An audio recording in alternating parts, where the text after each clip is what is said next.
நீ போ, நான் பாத்துக்கிறேன். பத்திரமா பாத்துக்க. எனக்கு வெறி குண்டு வந்துருச்சு. போ போ பாத்துக்க சாமி. போ நீ போ.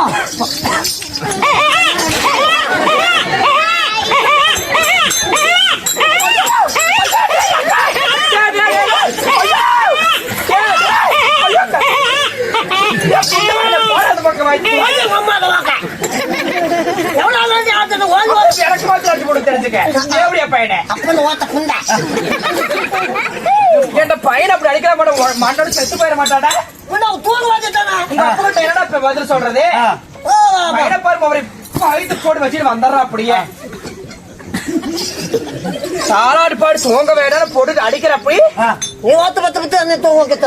என்னடா வேலை வீட்டுல? எப்படி சூத்தால பீ சூத்தால கழுவு அழுப்ப தாயலி கழுவுதான் தண்ணீர் தண்ணீர் தான் கழுவுவேன். தூங்க வச்சு தூங்க வை.